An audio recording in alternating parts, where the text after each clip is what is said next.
Thank you, everyone, for coming. Can everyone hear me? Yes. All right, sounds good. Everybody in the back, can you hear me? Yes. Wonderful, wonderful. What'd you say? All right, sounds good. Everyone's good. All right, well, I just wanted to introduce myself. My name is Ken Fuelmeyer.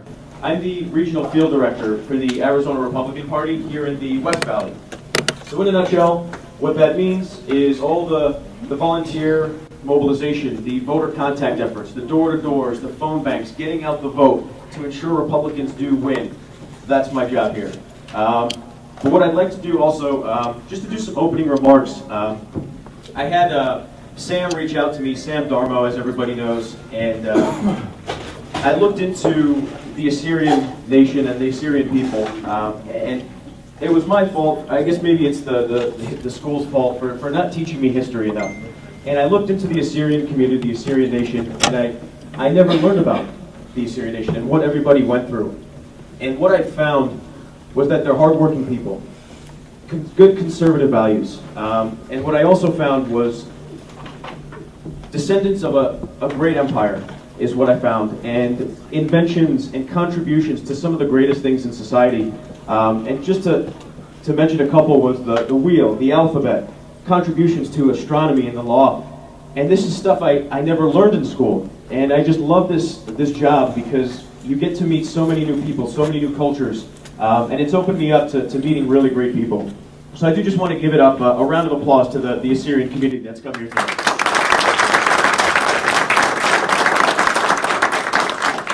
And I do want to start off, as we do in this office, for every event with an invocation, a prayer, and I'm going to have Ward Adams over here do the prayer as well.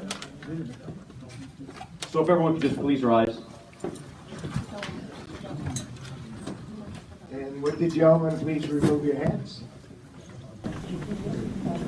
Good evening, everybody. It's a pleasure. I had no idea I was going to be up here until about 10 minutes ago.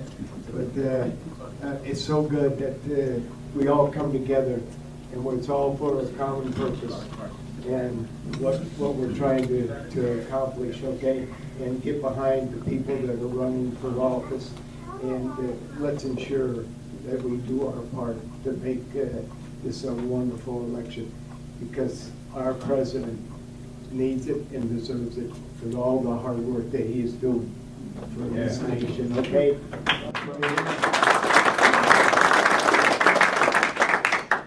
Let's go to prayer, if everybody would bow.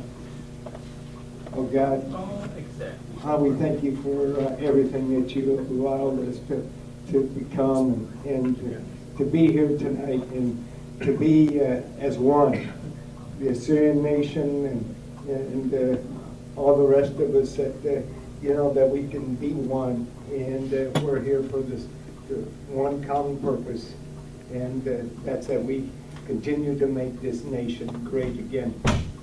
Oh God, thank you for our president. Thank you for all the people that are here and the people that are supporting him and want to do everything they can to ensure that America remains strong. Lord, just be with us. God, we ask that you bless this nation, bless these people, and just make it a wonderful, wonderful region. And I thank you all, and I praise you, and we adore our Father, because I believe that it is God that's the only one that's in charge anymore, and we've got to give him everything we can to ensure that this nation remains strong. I ask all this in Jesus' name. Amen. Amen. Under God, indivisible, with liberty and justice for all. Thank you, everybody. I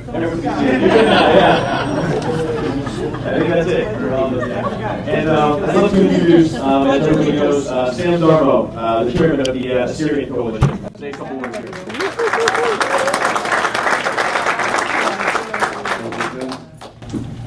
Good evening, everybody. On behalf of the American Assyrian Republican Coalition of Arizona, we welcome you tonight, and we welcome all our favorite Republican candidates here tonight.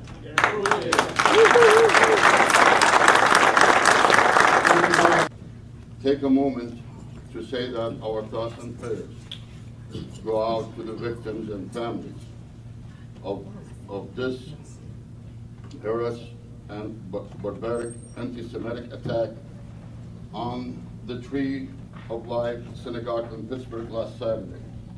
As Assyrian Americans, we condemn in the strongest terms this criminal attack, and we stand in solidarity with the Jewish people against all criminal acts of hate and terror. Throughout the history, our people, both Assyrians and Jews, has tremendously suffered by this type of crimes and persecution by many governments in many countries. And in the Middle East, we do share the same destiny. And that's why we should always support each other. Let me read to you a message that I have received from one of my Jewish friends. His name is Israel. After reading our condemnation statement, he writes to me, "Thank you very much for your support. It's truly appreciated. May God protect both of our people, and may Assyrians and Jewish people know of no more suffering. I will always stand with the Assyrian people as well." Thank you for these remarks. Now, we are here tonight simply to show our support for the Republican candidates, right? So you are here because you love America. And you want to make America great again. And keep it great. So are you here because you want less taxes and more jobs? Yes. Good. I'm not too good at public speaking. Are you here because you care about your children and grandchildren? Yes. And you want Supreme Court justices like Gorsuch and Kavanaugh that will interpret the law according to the Constitution of the United States? Yes. Are you here because you want an immigration law that is based on merit? Yes. Yes? Yes. Are you here because you want a better health plan Yes. Of course. that will cost less Yes. That's better. than what you're paying now, right? Of course. Then welcome. You are here at the right place. Believe me.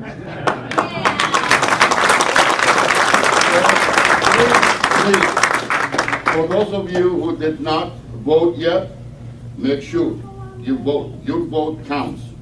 And make sure you tell your friends, your relatives, you take them to the polling station to make them vote. Because this vote is very important. If we lose, if you don't vote and we lose, then the radical liberal Democrats will take over. Then our dreams will be diminished. So please vote. Yes. Thank you, Sam. I appreciate it.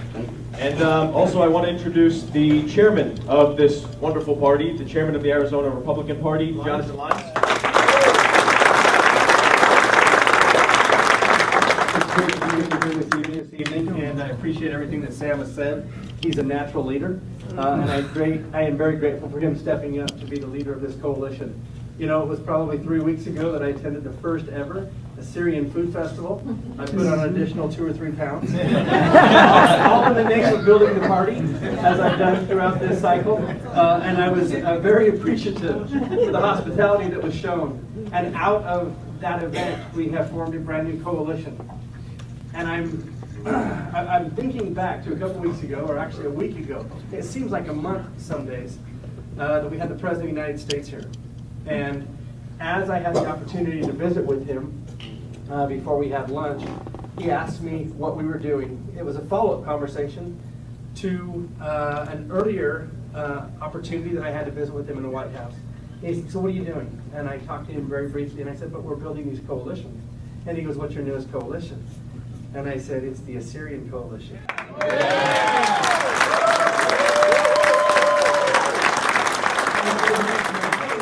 happy and we got interrupted, but he knows how you are standing up for the Republican Party principles. I want to switch to Spanish sometimes, so please forgive me. Thank you very much for being here. The purpose of the party is to help each and every one of our candidates get elected after the primary, and to make sure that we are doing everything that we possibly can, that they have the tools and the data, which is critical. We know who we need to turn out in this election, and I'm happy to report to you that we have surpassed 2 million voter contacts in this cycle here in Arizona. And that's something that has never happened before. We've got an amazing, dedicated group of people who are out knocking on doors. But the message is that we cannot do it alone. And for that reason, we formed the coalitions to ask members of their own community to reach out to their friends and their neighbors to invite them to vote, to look down your block, to see who maybe needs a yard sign. But most important is that vote. To call them up and say, please, please, please return your ballot.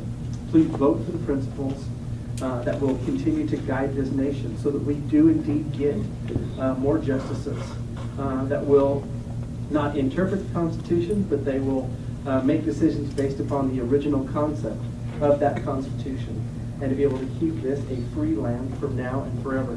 I do what I do because I've got 11 children. Many of you know that. I wanted more.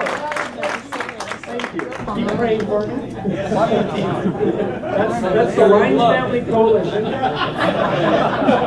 And my wife is the leader.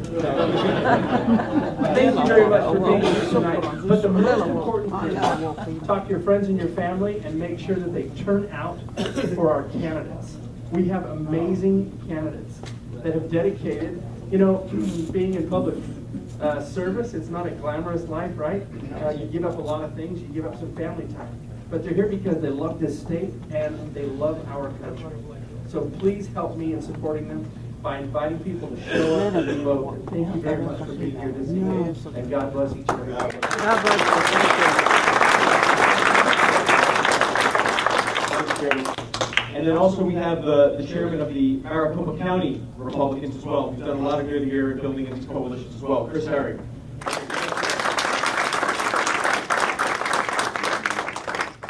Good evening. I'm happy to see so many people here. So I was looking forward to the night, and I texted a couple family members, and so I got to call them out because they showed up.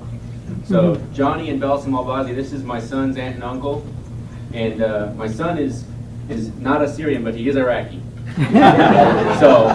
so close. Do you want to tell people what we say when we go door to door? A little shy.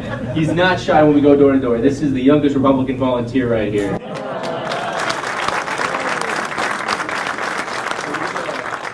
We live here in Surprise. So we live here in District 21, as does his aunt and uncle, and another aunt and uncle, his grandma. They all immigrated here from Iraq. And they're all U.S. citizens, and they all vote Republican.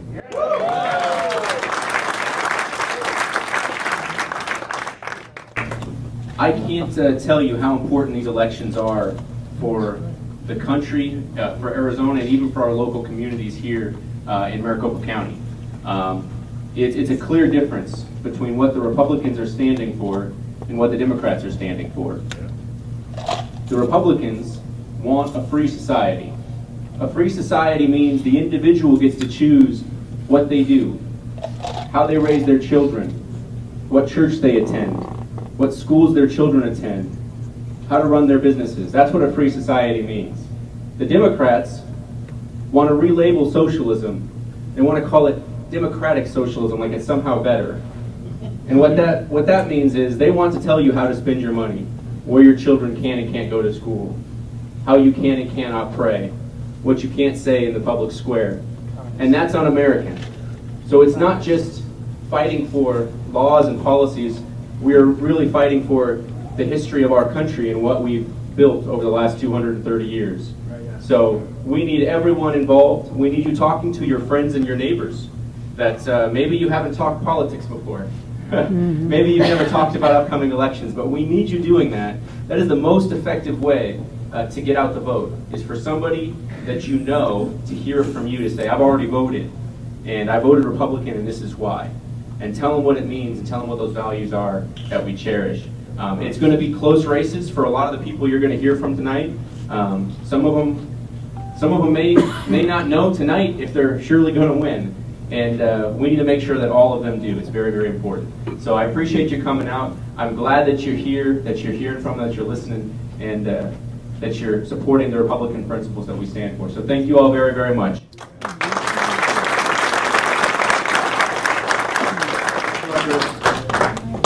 And then obviously, we all want to hear from the candidates, and we do know a lot of people on the top of the ticket. So we know Governor Doug Ducey. We know U.S. Senate Martha McSally. But just as important are all the down ballot candidates. These are people that are going to change things here in Arizona, keep Arizona red, keep these principles going that we're standing for right now. And also, I do want to introduce someone that's the Arizona Supreme Court judge, and this is Clint Bullock.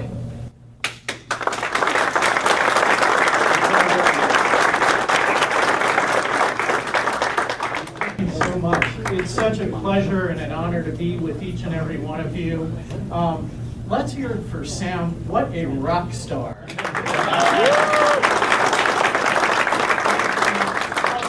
And even more.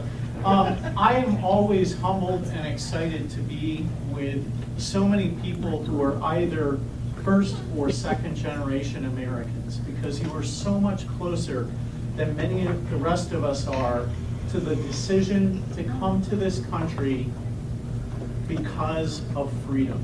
Yep. And so many Americans are complacent about it. They take it for granted. They forget how precious it is and how we have to fight for it.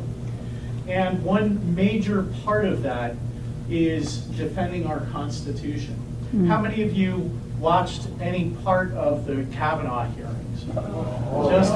Everybody in this room. What was that fight all about? It was about protecting the rule of law. And it is a titanic struggle between those who support the Constitution and the rule of law and those who would abandon the rule of law for their own policy ends.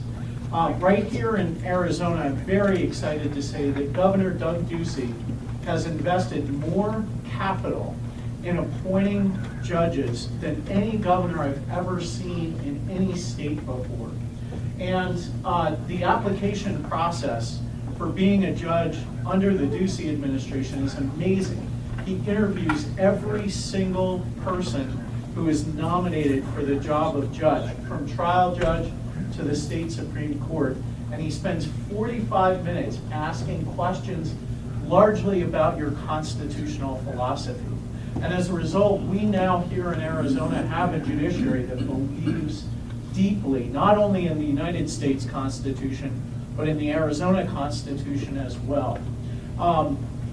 It was mentioned that there are some down ballot candidates in this room. I'm not even on the down ballot. You actually have to turn the page over to the backside to see the judges. But please don't forget that page, because it's very, very important. There are people who have decided that they want to take out as many Ducey-appointed judges as they possibly can, and other conservative judges who were appointed by previous governors, and to send them a message. And the message they want to send is, before you make your decision, look over your shoulder to see who's watching and who cares about these cases. And you should not vote according to the rule of law. You should vote according to the political power that is aimed against you. If our country ever does that, if our state ever does that, we will be more like Cuba than we are like the United States. So I hope that you will support the conservative judges who are on the ballot this year. And I also want to very briefly introduce my wife, Shauna, who's in the back of the room.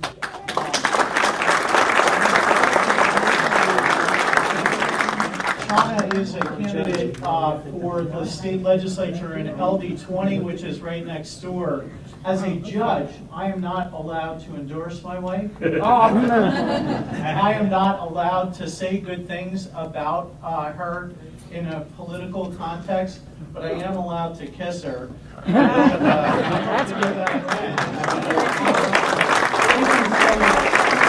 And I also want to introduce someone that's going to be very important to the integrity of voting here in the state of Arizona, and that's going to be Steve Gaynor, who's running for Secretary of State here in Arizona.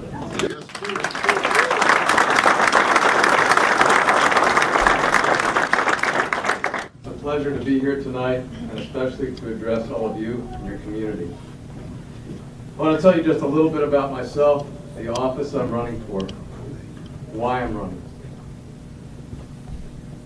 I grew up back east in New York. I went to Harvard Business School, and there I met my wife, who is a native of Tucson. She said, "Steve, you're okay, but this is a terrible place to live." She's right. Yeah, she was. So she wanted to come back to Arizona, and we came 37 years ago. I had no money. I started from scratch. And I'll take a little detour and I'll tell you that my grandparents came here to escape religious persecution. They came through Ellis Island, some from Russia, from Austria, from Hungary. So I know what it is to grow up as an immigrant, in an immigrant community. And let me tell you, in my view, as Judge Bullock said, the people who appreciate freedom the most are the people who have lived without it. Right? Yes, So yeah. So I know your struggle, and I appreciate the sacrifice that you and your family members have made to come and to endure the difficulty of being an immigrant, because I know it's not easy. So I honor my grandparents and I honor you. We came to Arizona. I had never been here. I started with nothing. And after a while, I bought a little printing business in the west side of Phoenix. After 20 years, I had 3 plants. One here, one in Denver, one in LA. I eventually sold 2. I still have the one in LA. If anybody wants to buy a printing business in LA, come see me. But what doing business in Los Angeles did for me is to show me what Democrats can do to a beautiful place. Yeah. They wreck it. That's right. It is a miserable place. It is a miserable place to do business, to live, to be an employee. It's horrible. Ultimately, why I decided to run is because I didn't want a Democrat Secretary of State. I didn't want Arizona to go the way of California. It's so important. I've seen what can happen there. I have 3 adult children. They all live in this area. We're a close family. What I want for them is the same what I want for your children, to grow up in the beautiful Arizona that I've enjoyed for 37 years. So now, I'm running against a Democrat. What does she want to do? She says she wants to use the office to elect more Democrats. Amazing. And what has that done? It's attracted millions of dollars from out of state to her campaign. 1 million or $1.5 million from California, 2 million from an organization that wants to do away with voter registration entirely. It's crazy. So I want to say to you, I'm in a very tight, very tough race. We're a Republican state, but they're spending so much money against me, it's very difficult. Money talks. Nani does talk. She's on television way more than I am. We're fighting hard every day. So, yes, God does rule. Exactly. And Assyrians too. Yeah, you better believe it. That prayer goes like a bullet. So I very much appreciate your support and the support of your community. Talk to your friends and neighbors. It's Steve Gaynor, running Republican nominee for Secretary of State. Thank you very much. Woo! Woo, woo, woo.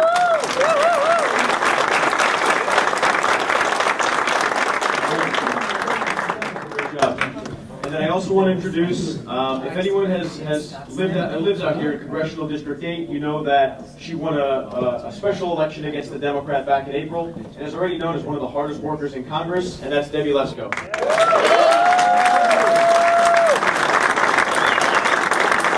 Well, thank you all for being out here tonight. What a great crowd of people. You know, and I talked to Sam and Mona and some of you before, and they said, well, what can we do for you? And I said, I want to go visit one of your churches. So so hopefully I'm able to do that soon. I went to your memorial when you had it over at Saguaro Ranch in memory of the genocide that happened. So thank you for everything that you do. I go to Palmcroft Baptist Church. It's on 35th Avenue north of Greenway. And I'm very thankful that you're part of our community. I'm Debbie Lesko, and I'm absolutely blessed to be your U.S. Congresswoman. And so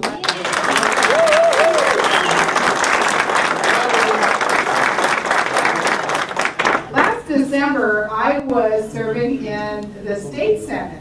So I had served 6 years in the Arizona House of Representatives and 3 years in the Arizona Senate, and I was, you know, I loved the job. I thought it was great. I learned a lot, and I thought I was going to be running for Senate President. Well, then Trent Franks, a congressman, unexpectedly resigned, and I decided to run. And so I had to beat 11 other opponents in February special election, then the Democrat opponent in April. I got sworn into the United States Congress on May 7th. It was a Monday night, and I had no staff. I was borrowed an intern from another U.S. congressman's office just to show me around where I was going. And they handed me the voting card right after I was sworn in, and I had to vote right away.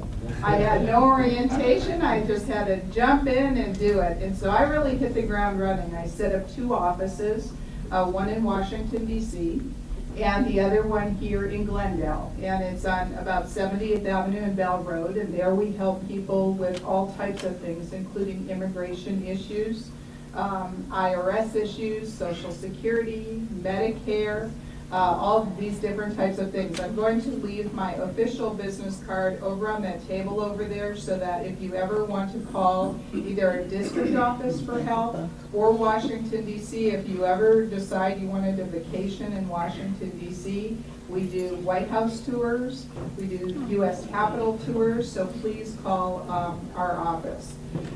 So then, I got sworn in. I introduced 3 pieces of legislation. The first one was to improve education. The second one was to secure our ports of entry into the United States to make sure that they're secure. Some of them were built over 50 years ago and need modernization. That bill has already passed out of the U.S. House of Representatives and is now in the Senate, and I'm hoping that it will pass out of the Senate and get signed into law before the end of the year.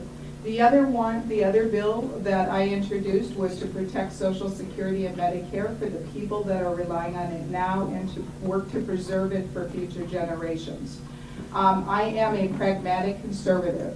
I have a long track record of being a conservative. I'm for less government regulation, less taxes, more personal freedom, more personal choices. I really want to secure the border.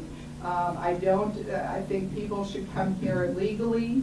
And this caravan that's coming up here, it's really a problem. We need to change the laws and not, I went down to the border about 2 weeks ago, and I was in Nogales. In Nogales, they have a big, tall fence, right? But you go right outside the city of Nogales, there's 3 strands of barbed wire. You know, 3 strands of barbed wire are not going to stop 7,000 people from crossing the border into our country. So I voted on and co-sponsored legislation that actually would have funded the border wall, more border agents, but also would have closed some of the immigration loopholes that are causing some of this problem that's going on now. Not one Democrat would vote for it, not one single one. And so the bill failed. But I want to share with you a kind of a fun story before I let somebody else talk. And that was not this last Friday, but the Friday before.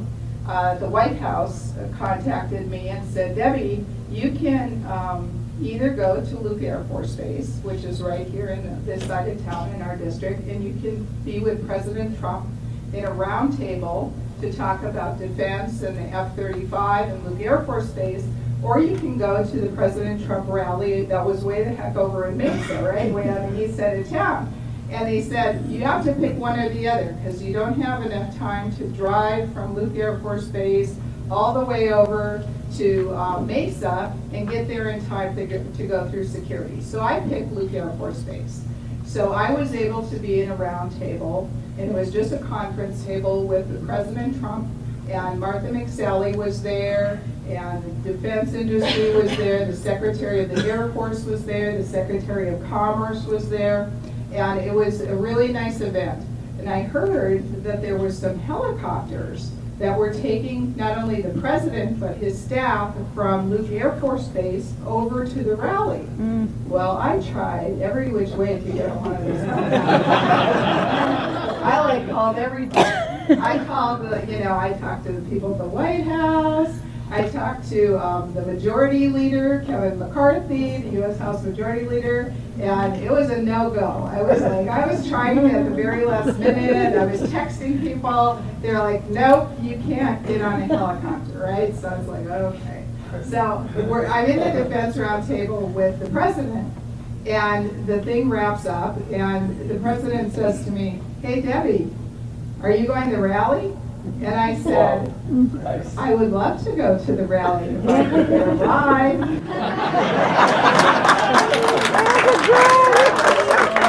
Guess what? He said, Nick, get her a ride.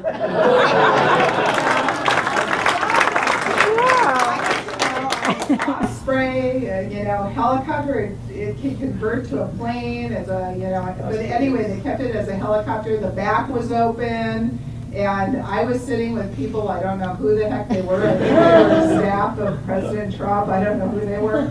And in the back, there were these these soldiers that were all outfitted out, and they had on their night vision goggles, and they were sitting in the back, and I thought this was the greatest thing ever. And I was envisioning, in my head that I was going to run out the back of this thing with parachutes. Anyway, I kept saying to myself, thank you, God. Yes. Thank you, God. Yes. Because it was like little old me, if you would have asked me a number of years ago if I would have ran for the Arizona House and Senate, I would have what? I was a volunteer and I helped the Republican Party. But then if you would have asked me if I would serve in the United States Congress, and here I am serving in the United States Congress, I get to be in a round table with the President of the United States, and the President of the United States himself gets me on a plane, on a helicopter. I mean, life is good.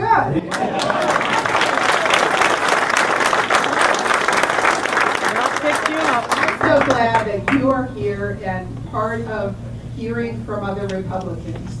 We are really in a battle. To me, this is more than a battle between Republicans and Democrats. To me, this is a battle for the future of our nation, the principles that have made the United States great. And I have met all of these Republicans that are running. They are all very good people, and I really encourage you to support them. As you said before, one of you said, God is in control. Yes. He is in control. He also gives us who we are, and we work hard. So like last night, I was here making phone calls to people. Tonight, I think you guys are making phone calls probably. Were you, Ken, making phone calls? And tomorrow and the next day. So we're here making phone calls to people saying, remember to vote. Remember to vote. Are you voting for Martha McSally? Are you voting for Congresswoman Debbie Lesko? Are you voting for Governor Doug Ducey? Those type of things. And Steve Gaynor and everyone else, and Jeff Vine and everyone else that is here, because we need to get out the vote, because otherwise I really think the future of our country is at stake. And so I want to thank you for being here, for being involved, and God bless you. Bless you.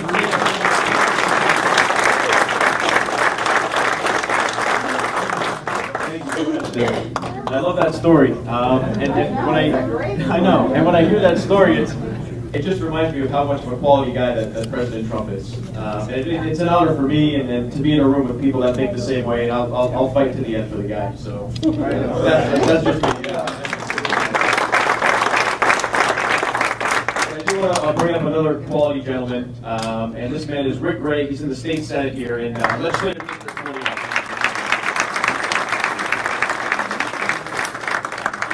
Thank you all for coming out, taking the time to come out. As Debbie was talking about thanking God, it reminded me, and then thinking about you coming to America, it reminded me of our pilgrim, not our founding fathers as a country, but the pilgrims that actually came over here. They came for religious freedom. They wanted a place where they could live their faith out and not have the abuse of government against them. And they paid a price. So many of them died, some on the way over, many here.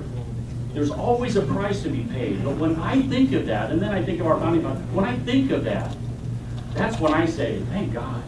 We have a heritage. And the bottom line is, it doesn't matter where you come from. If you're Assyrian, Irish, Russian, when we come to America, there is something about America that we become Americans. Those values we stand for. That's the way it's been, as Chris had said, it's beginning to shift.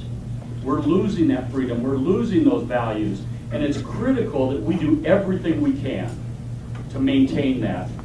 I am Rick Gray. I'm the current state senator for LD 21, which is where we're at right now. So often, and Justice Volek had mentioned, he's down on the down list. There's a voter guide that Maricopa County Party put out. You can go to the website, maricopagop.org, maricopagop.org, and there's a link that you can click on voter guide. So regardless of what area you're in, we've got some golden tickets here for our area, but regardless of what area you are in Maricopa County, there's the full list. So we've got people like our justices, people for the water board that are not marked Republican or Democrat. We need to have everybody make sure they get every elected person on that list voted for. But I do want to say one thing. I do want to say one thing to Sam. He said something about not being an eloquent speaker, but I think he did a pretty good job. But one of the things, yes, we need your vote, but you don't have to stop there. We need people willing to work on the polls.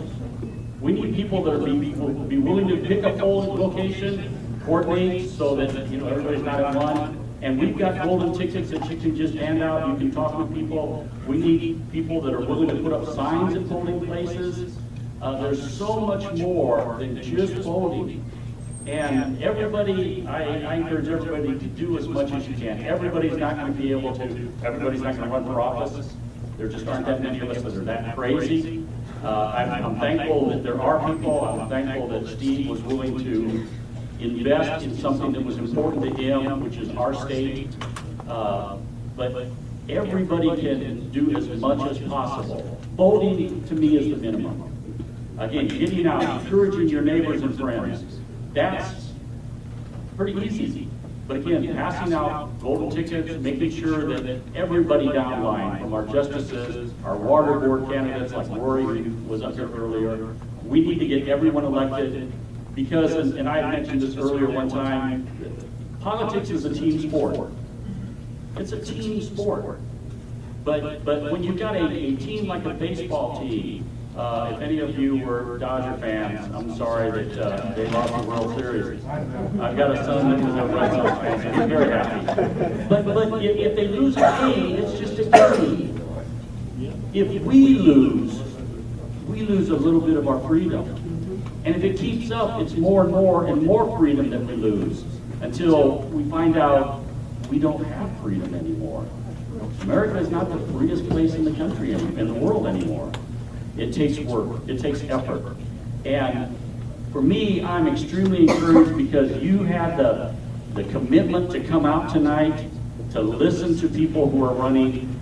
That is what we need in America. And one other thing I'll have to say, is I was very encouraged to hear that some in the Assyrian community actually speak Aramaic, which was the language of Jesus. All of them. You all do. Okay. After the election, when we get some time, I want to talk with him because I would like to learn a little Aramaic. And to me, it's like Jesus spoke it. I like to know.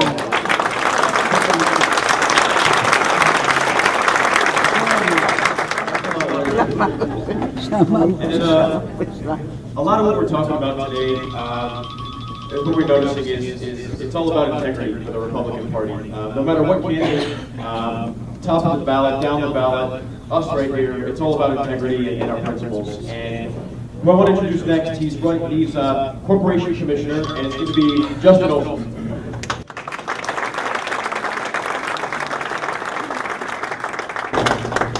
Thank you so much for having me here tonight. It's such a pleasure to be here. I just want to ask a quick question. Who out here is excited to be a Republican? Woo! I'm excited to be a Republican. I'm excited to be here in this room with you and to feel this energy. That's what makes me excited about a week from today. I think that we're going to see a red wall on Election Day.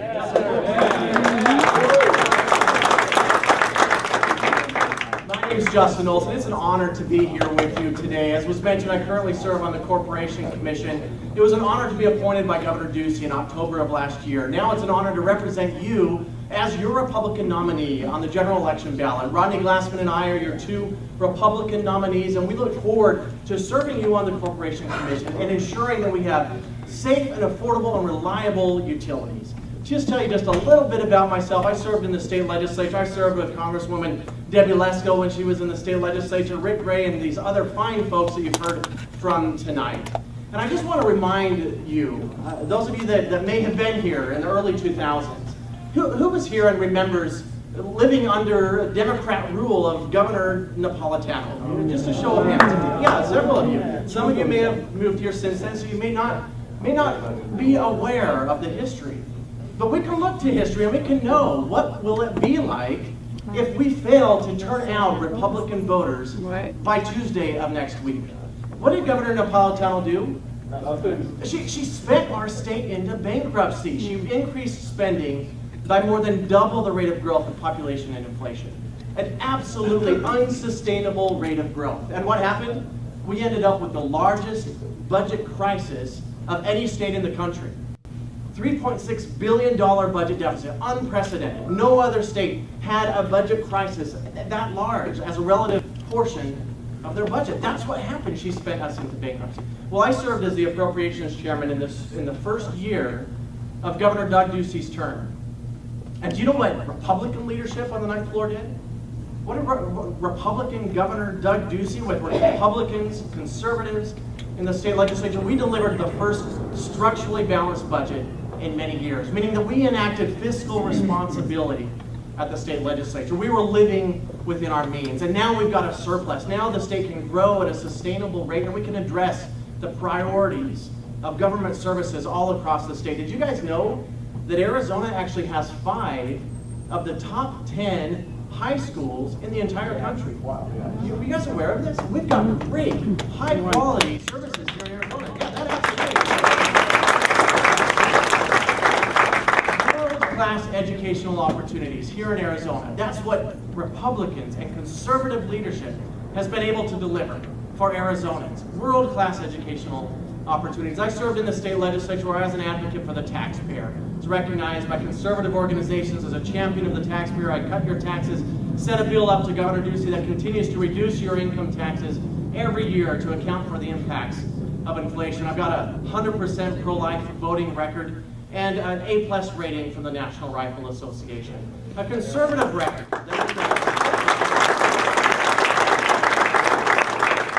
Now, I've also got a record at the Corporation Commission. And if you're not familiar with the Corporation Commission, our job is to oversee our for-profit public utilities. And Governor Ducey reached out to me in October of last year. There was a vacancy on the commission. And at the time, there was some controversy surrounding the commission due to some pending indictments that were still being investigated.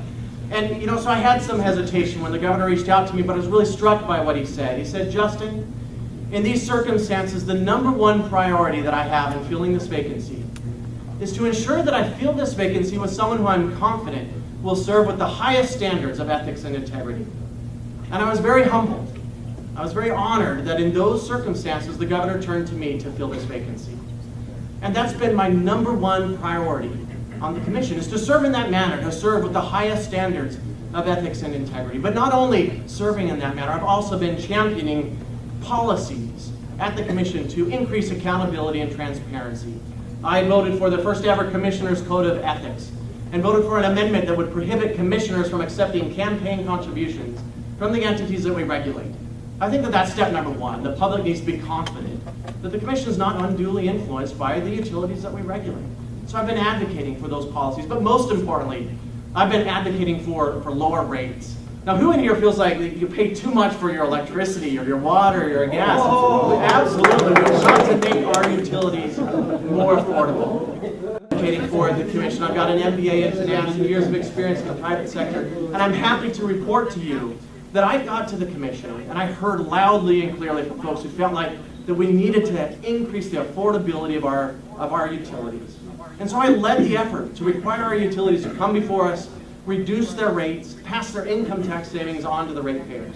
This led to a $190 million reduction in utility rates. So rates are actually lower today than they were the day that I took office at the commission, and that's what I will continue to do for you.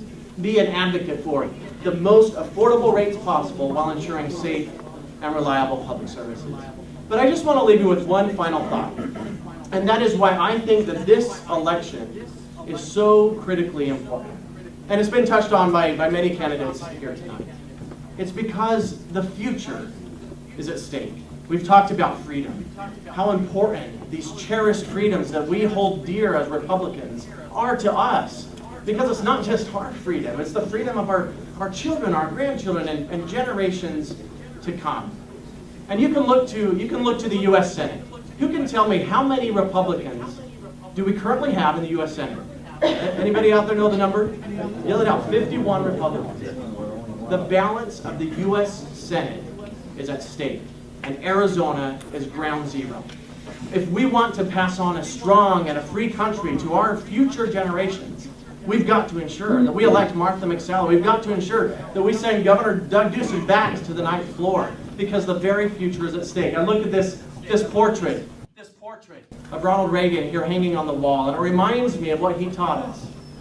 He taught us that important truth, that freedom is never more than one generation away from extinction. We didn't pass it to our children in the bloodstream. It must be fought for, protected, and handed on for them to do the same. One day we will spend our sunset years telling our children and our children's children what it was once like in the United States where men were free. Now, I'm confident that the future of our state and our country is going to be a bright and a prosperous one, but it's going to be one because of folks like you getting out and talking to your friends and your neighbors and encouraging them to vote Republican. Vote for folks who represent these principles that we hold dear, that made our country great. My name is Justin Olson. Thank you for having us here today. Thank you for your support.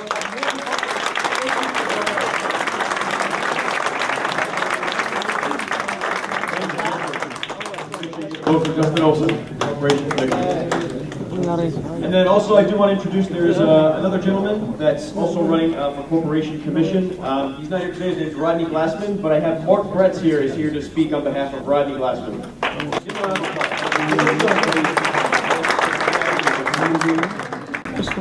Yo guys, thank you for coming here tonight. I'm not as tall as Rodney, but I'm probably not as good as him. My name is Mark, and I'm here to speak on behalf of Rodney Glassman. He is sorry that he cannot make it tonight. He does have a family commitment. Rodney has served over 20 years in the U.S. Air Force, 8 years in the U.S. Air Force in the JAG Corps Reserves. He's currently a major. Rodney had obtained his Air and Land Resources degree and Water Law degree from the U of A down in Tucson. While he was down there, he did run for the Tucson City Council, and he won with over 60% of the vote. Especially in a place like Tucson, it is a very hard place to win, and when you win 60% of the vote, you know you're probably a good candidate. His campaign was focused on job creation and public safety. Down there, he implemented new policies that helped create water conservation plans down there in Tucson. Now he is running for the Arizona Corporation Commission along with Justin Olson. This race is pretty important. I mean, this is a utility race, and obviously the Corporation Commission has been in the news for the past couple of months. How many of you guys have heard of Prop 127? Yeah. Well, Tom Steyer is the one who's funding that proposition. He's a billionaire from California. He's running Next Gen America, which is a progressive super PAC that is solely dedicated on electing progressives into Congress and across the country. He also runs another PAC called Impeach Trump, which is quite obvious what Impeach Trump wants to do. So now that Tom Steyer and his people know that Prop 127 is going to fail, they have shifted all the money that was going into Prop 127 to now the Corporation Commission race and to the Secretary of State and also to the Attorney General race. So it's getting funded with a lot of bad money coming in from out of state. His opponents, Kiana Maria Sears and Senator Kennedy, they are about as corrupt as you can get. Senator Kennedy has been running since 2002 with the commission. She's elected and she got kicked off. And the other opponent, Kiana Sears, has actually worked at the commission. So if you're complaining about corruption, but you've worked there and haven't done anything, obviously you're not going to be an anti-corruption candidate. Rodney Glassman and Justin Olson are some fantastic conservatives. Rodney Glassman has been endorsed by Congressman Andy Biggs, Paul Gosar, Governor Ducey, and also Justin Olson. His campaign is chaired by our county attorney, Bill Montgomery. So obviously some people know that Rodney is the candidate. Him and Justin are there to clean up the commission, do anything that they can. Rodney's obviously going to help you guys. He's going to vote for low utility rates because the ratepayers always come first. If you guys have any additional questions for Rodney Glassman, go ahead and get a hold of me. I'll get your contact information. He will contact you personally. Again, you guys have 2 votes for some 2 fantastic conservatives, Justin Olson and Rodney Glassman. Thank you.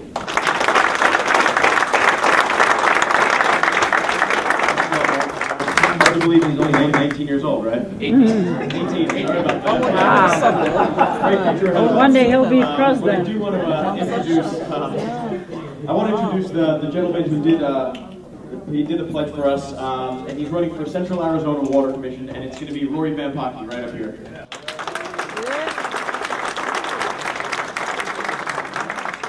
Thank you very much. Sam, man, I'm taking you everywhere with me.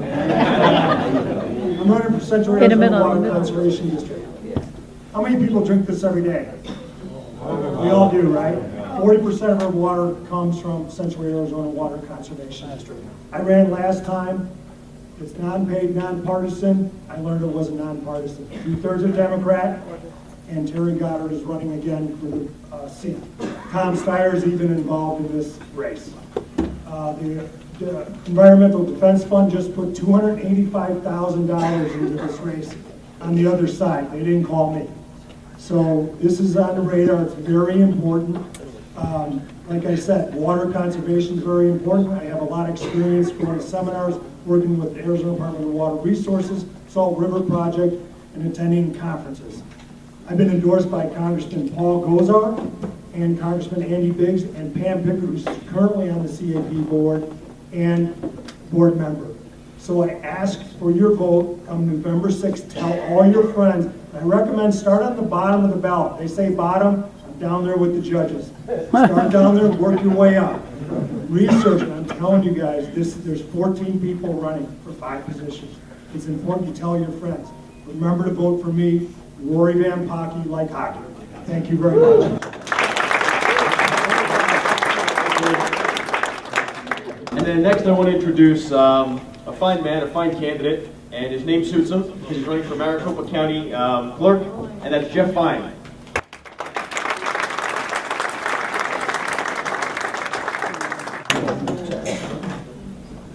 Good evening. It's an honor to be here and to be with you this evening. I absolutely feel privileged, and I have been serving you as your Justice Court Administrator here in Maricopa County for many years, and I look forward to the opportunity to serve you as your next Clerk of Superior Court. I had some reflections as I walked in I want to share with you. You know, it's interesting switching gears from primary to general. And when you're running in the primary, you're running against or with kind of like-minded people for the most part. But when you get to the general, there seems to be a whole lot more at stake, doesn't there? Mm-hmm. And my life has been spent as a matter of family, faith, and service. I've been in public service for 30 years. And the office of clerk of the court, which I'll talk about in just a second, more often than not, you won't have contact with them unless either you end up in court or you want to get married, or divorced. Or when you die with probate. But, so I guess at some point you will have contact with the clerk of the court's office. Sorry about that. People are often interested in the character of candidates, and I surely am. But my life has been, again, one of family, faith, and service. I started off at the age of 17 enlisting in the United States Air Force Reserve. Went off to training to become a military police officer, and then came back from training, went to school, and worked in a jail, a local community, serving the citizens of the city of Peoria. The first Gulf War rolled around, and I volunteered to go on active duty during the war. So I was on active duty, and then at the end of the war, I decided I really enjoyed the military, so I stayed in another 5.5 years as a recruiter. I was a recruiter for the Washington, D.C. area, then came back and I was the office manager for recruiting in the state of Arizona. I wanted to stay in Arizona because the military likes to move you around, so I went back to reserve duty and became a police officer for a little town south of here. It was little at the time, like Mayberry. It's called Goodyear. It was a small, quaint town. Absolutely loved being a police officer. The most excitement I had at night was chasing cows away from the lakes at Estrella with my lights and siren. That's how quiet things were out there when I was an officer. So that's why I use the similar, I talk about Mayberry. That's what it was at the time. But there was an opportunity after about a year working there to go to work in the court and handle enforcement. And that was my introduction to the court system. And after about 3 months, I was appointed as a supervisor. And after another 3 years, the Arizona Supreme Court came in and said, your court is growing, and you really can't be doing enforcement as an officer and supervising court operations.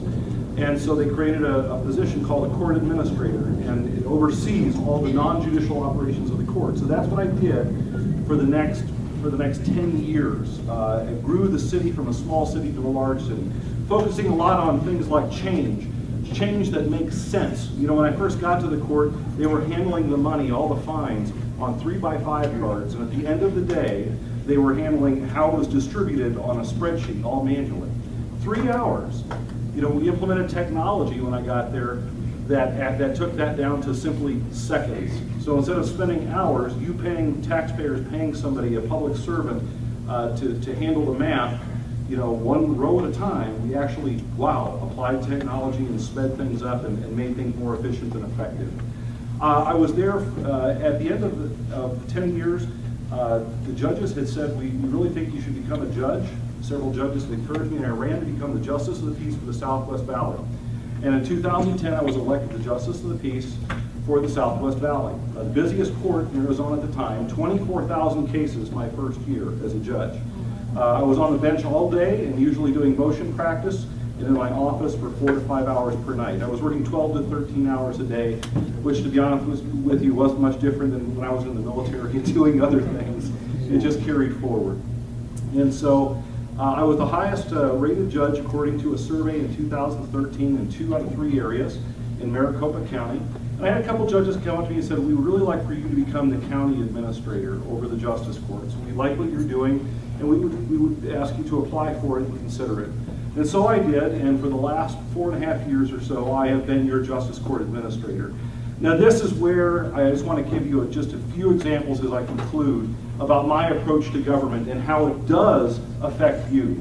Even though you may not step into the courts, how things affect you significantly. When I first came to the court system, I've been involved in enforcement for some time in the court system. And we noticed that in these low-level offenses in the justice courts, driving on a suspended license, criminal speeding, things where people didn't show up for court, forgot to come, or maybe didn't pay their fines, we issued a warrant for their arrest. And if they were in an officer, when they arrest somebody on one of our warrants, and we were issuing $21,000 a year here in Maricopa County, just out of the justice courts, it took your police officers in your communities off the road for 4 to 5 hours. Every single time they picked up somebody in our warrant to remind them to come to court. And that cost is $400 to $500. They walk them into the jail. The booking fee is $300. And get a load of this. Because of the logistics of moving prisoners all around Maricopa County, it was taking 10 days for us to see them. You paying $100 a day until they could wait to come to court to where a judge can say, how come you didn't show up on your speeding ticket? How come you didn't show up on driving on suspended license?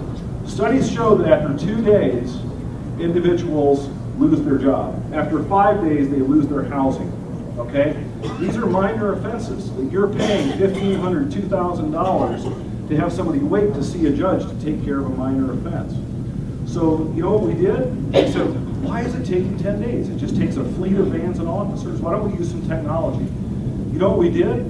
Instead of seeing prisoners once a week in all these courts distributed across the county, we put them in a bus every day and had the judge come in by video and see them. We cut pretrial confinement time by over 50% just with that one act. That was simply common sense. Common sense. And not only, it's good for everybody. It's good for the taxpayers.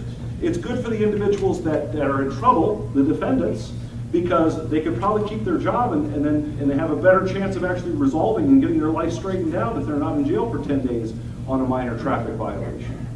Another thing too, when I was a justice of the peace, I had a lot of court experience, but many people are elected who've never worked a day in a court, have never been in a court a day in their life in Arizona. And there's nothing wrong with that. We have some very good justices of the peace. I get great feedback about them every day. But one of the things we did in Maricopa County was we actually implemented a full-time training program for our judges. Every single justice of the peace that gets elected goes through 3 to 4 months of full-time training before they're off on their own. These are things, folks, that just make sense and they save money. In the clerk of the court's office, there's opportunities for us to create efficiencies. We are an organization. If we were a t-shirt, we would have a label that says change resistant, because that's kind of what the courts are like.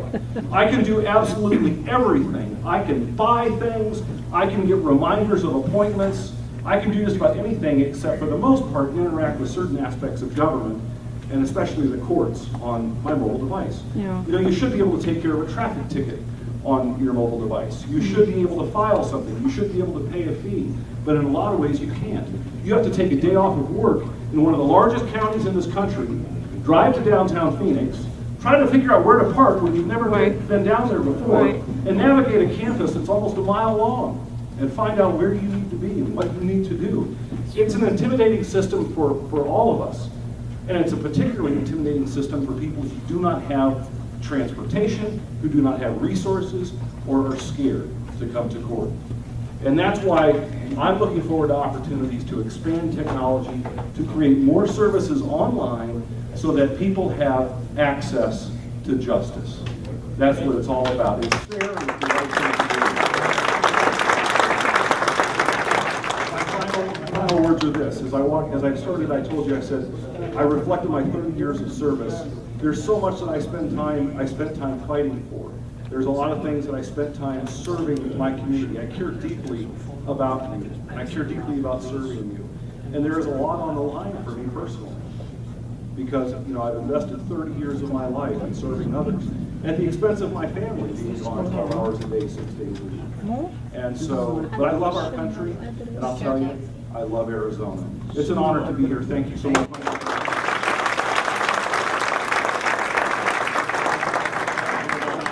I'm fine, everybody. And I do want to introduce, well, everyone's heard the term, all politics is local. Has everyone heard that? It is. So I just want to introduce a couple of great local candidates, one of them being Ben Toma in LD 22.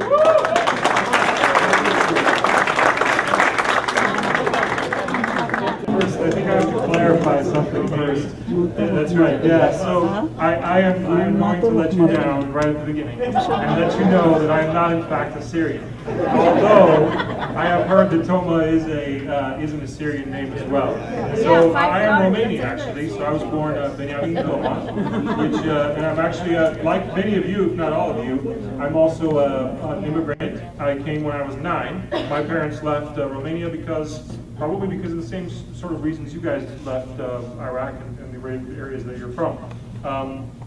You know, my parents were Christians, were Protestant Christians, which was not allowed under the communist regime in Romania. And so I remember as a little kid, the secret police showed up at my house to talk to my dad. And they showed up multiple times. And after about a month of this, my parents all of a sudden went on vacation, my mom and dad.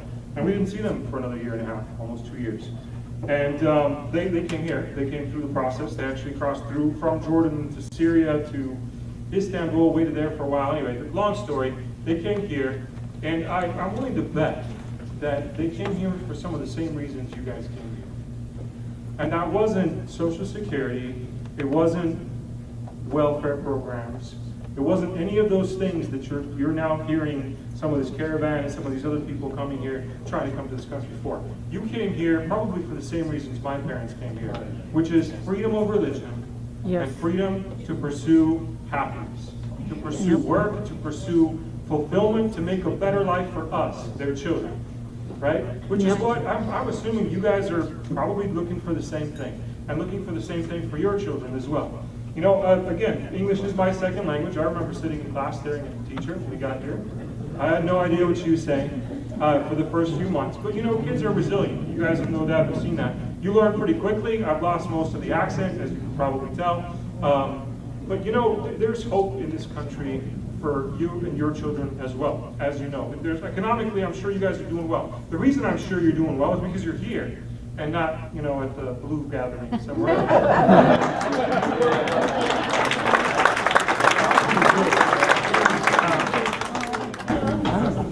Hard to resist, yeah. You know, I'm now blanking out here on what I was going to say. But you know, the real important thing is Republicans. We as Republicans, and I'm thrilled to see you here, because we as Republicans need to figure out how to reach immigrants. Really, we do. Especially, I mean, Tony Rivera is going to be speaking next to our soon. And, you know, obviously the Hispanic community, they should be Republicans. They really should. They're pro-family, they're pro-life, they're pro-hard work, and yet for some reason, many of them are not. We need to figure out how to reach out to those communities that share our values deep down, but for some reason feel like we as Republicans are not including them and are not welcoming towards them. This country was built on immigration, as you all know. Everybody in this room, almost, I'm willing to guess, well, looking at you, probably all of you, have immigrant roots at some point, right? Maybe it's a few generations back. But everybody here does. So we as Republicans need to figure out how to reach out to these people. I'm in District 22, which is north of here. If you live north of Bell in Glendale or Peoria or Surprise or Sun City West, you're in my district, and I hope you'll vote for me. In addition to voting for me, I hope you vote for David Livingston, who's running on a ticket with me, and also with Frank Carroll, who I think is working at the moment. So please vote for us. Please stay around and talk. I know it's late, so I'll make it real brief. But happy to meet with you, happy to talk, happy to meet other places too, maybe coffee or lunch or whatever works for you guys. It is local, it's a very local thing, so make it local, get involved, and please vote for these fine people. Thank you.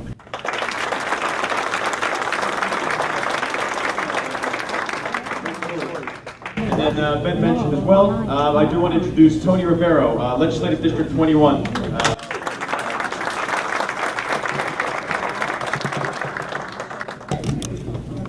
Good evening, my name is Tony Rivero, and I've been told that I'm limited to 2 minutes.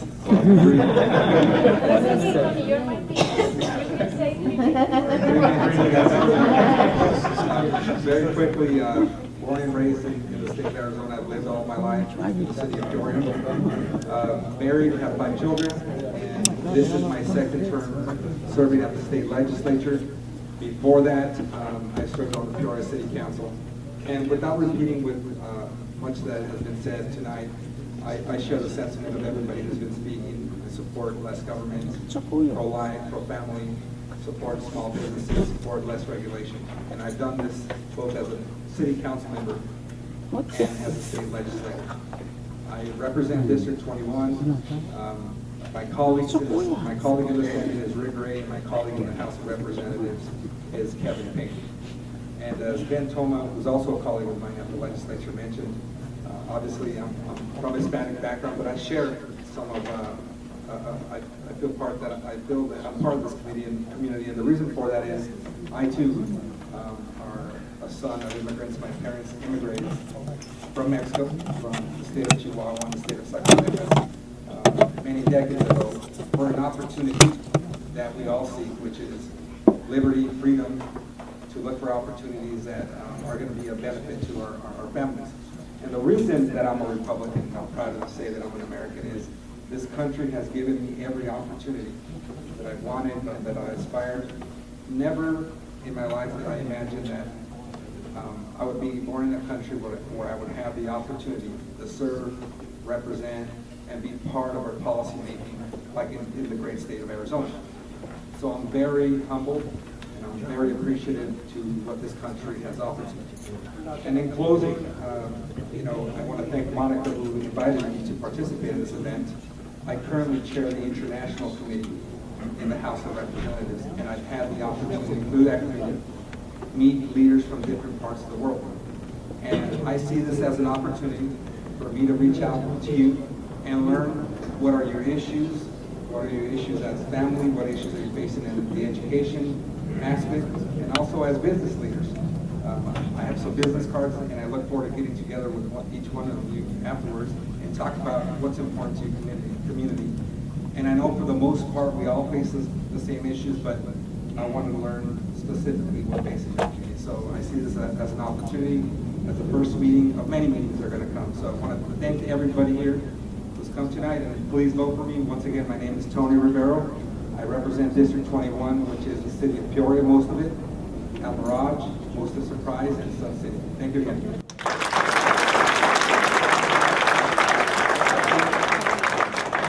And let's give all our candidates another round of applause.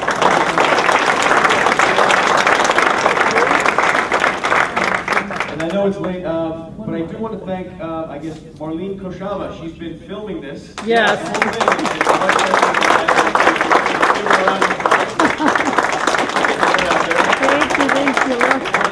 I do want to thank everybody for coming out tonight. Again, I know it's late. I know some of you came all the way from the East Valley in Gilbert, and I know it's a heck of a drive. Yeah. Scottsdale? Gilbert. Yeah, I used to live out there, yeah. I hate to say, guys, I live 10 minutes down the road, but yeah. Plenty pizza. Yeah, but thank you so much for coming, and we encourage you guys to get involved, with your friends and family. Let them know the good word of the Republican Party. Donald Trump Jr. is going to be out here on Thursday, around 11 a.m. I know Monica has the information about it to RSVP for a ticket, so we'll keep you guys posted. There's plenty of pizza out there, but we encourage you guys to stick around, talk with everybody, and have a good time. Thank you.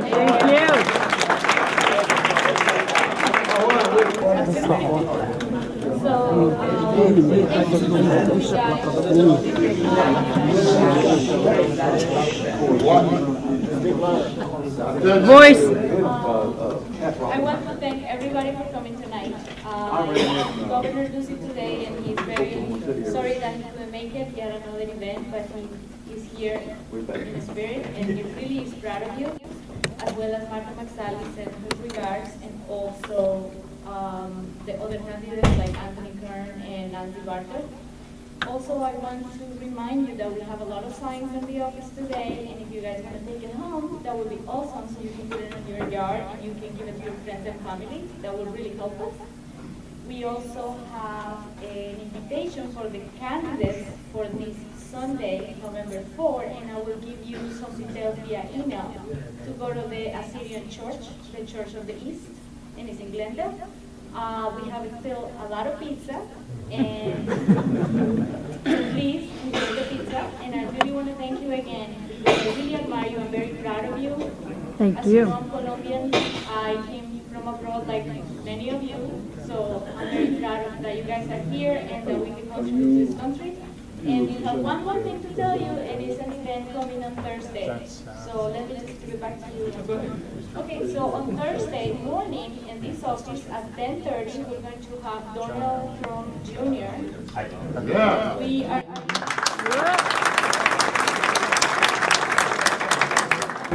So we are going to send you a link so you can get your tickets to come on Thursday at 10 in the morning. And we want to thank you again. I cannot thank you enough. And now we can reach the candidates, we can shake hands, we can ask some questions. They usually are staying a little later just for you, so you can take pictures, we can have good pictures and enjoy the rest of the evening, okay? Thank you so much.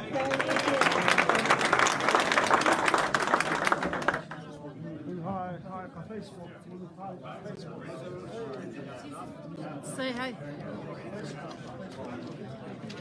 Thank you. Whoever wants to talk, they interview me already. They interview Linda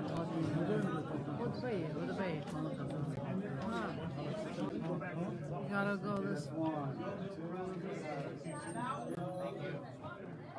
Come here real quick, ready? 1, 2, 3. Okay, man. It was a very nice, positive meeting tonight. Met a lot of people that are running for the Republican Party. So everybody please go out and vote. It is our obligation, our duty to do so. We're in a crossroads right now. Our country needs every vote possible. Vote Republican. Thank you. Thank you. Sarge, you want to say something?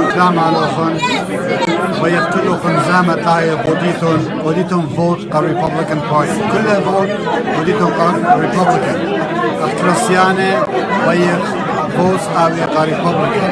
I encourage you all to vote Republican for ethical values, for everything. Vote Republican. Go red. Thank you.